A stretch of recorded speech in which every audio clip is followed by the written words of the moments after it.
Jane Birkin boarded a flight with a wicket basket and everything spilled out. By chance, the CEO of Hermes was sitting next to her, and during that flight, the Birkin bag appeared. Today, we are watching something very similar happening in sailing, and our guest realized that none of the existing ocean-racing boats truly worked for her. So she decided to create her own. Viivi, welcome. Thank you so much. So you started with the sailing quite early on when you were 8. You switched from the small class boats to the offshore racing. But I'd like to focus today on the later chapter. So when did you decide to become a professional sailor? Sometimes I don't feel that I am a professional sailor yet, but probably someday making my way towards it. At what age did you realize that sailing is something you'd like to do full-time? In my dinghies, I went to the sport high school in Mäkelärinteen urheilulukio. There is a lot of Olympic sailors, but I wanted to do something bigger that I can travel all around the world. You didn't follow the traditional path of going to Olympics. So how did you make it to become a professional sailor outside of the system? I have a lot of friends in UK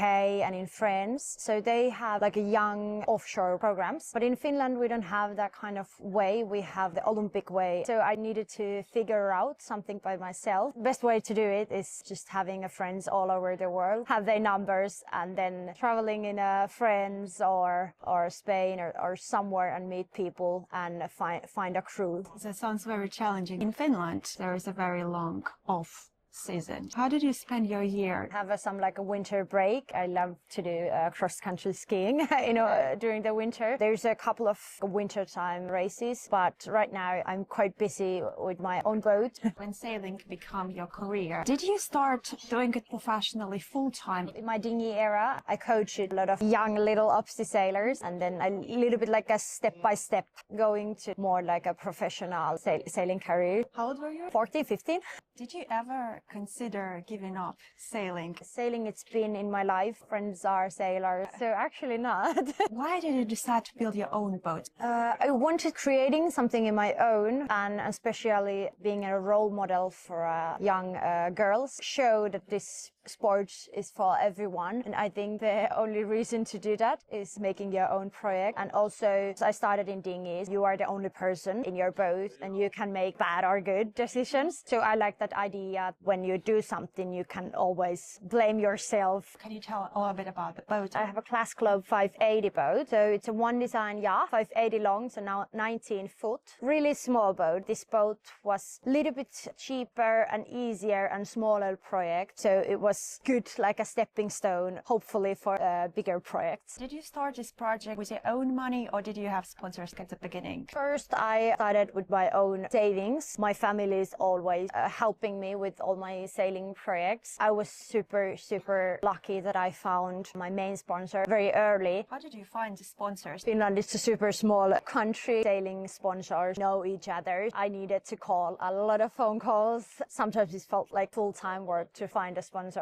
How long did it take for you to find all of the sponsors? Half a year. Of course, it's helping. 24, I finished the Ocean Globe race. Some people know me, so it's always easier if you have some project already. Was there any time, a moment when money was the reason why it almost stopped? Yeah, every project have those moments, but I building this project for PC, so I actually bought my mast in 2023 before the Ocean Globe race. So I didn't need to put a lot of money like a one time, so it was step by step, so it helps a lot. What was the hardest financial moment of the project? Probably when I needed to put all the deck fittings. There's a lot of sailing gear I needed to buy in the same time. If we talk about the numbers, how much approximately does all of the project cost? Selling prices in these boats are 40 to 15,000, but for me, because I'm doing a lot of by myself and Dad is helping me and we have the workshop, I can do actually a lot of things by myself. Did you say 14 or 40? 40, yeah. Is it with all of the electronics and radars?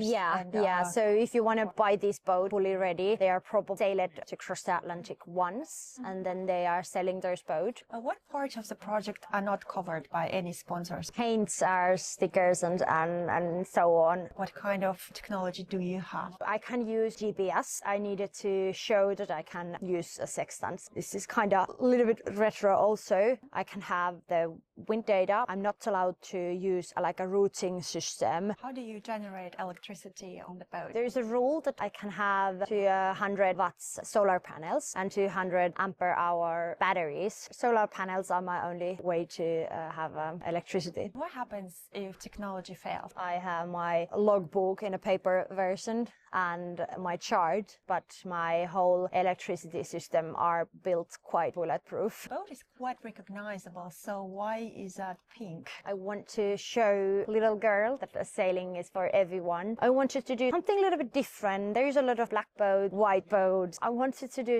something gives people's attention.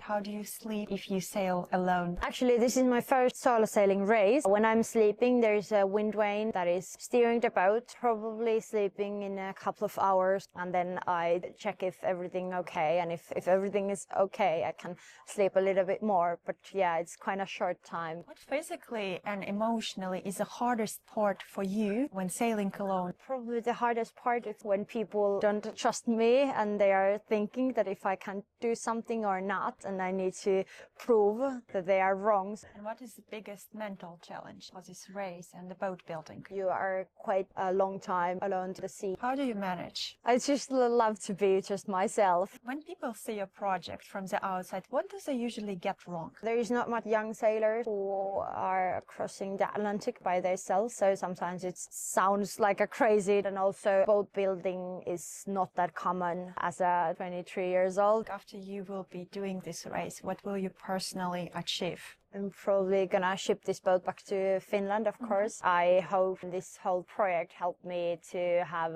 another project, probably somewhere in France or UK, or where the ocean racing is a little bit bigger than Finland. What kind of races are you aiming after the next one? Next summer, I will just practicing by myself in Finland and in Portugal. I'm not sure if I'm going to race any Finnish race. We have practice race before the race, Lagos to Lanzarote. 1 week practice race with all the other competitors. It will be super fun. How long do you expect your result will be? Last year winner was 22 days. So I wanted something like that, but probably 20 to 25 days is the range. Let's see how the winds are and how I manage that. So how much food and stock do you need? I need to bring all my water. I don't have a water maker. 3 or 4 liters you are gonna drink in a day. Then I have freeze-dried food. I don't wanna take a lot of extra water because it's quite heavy, but also if something happens, I need to prepare that.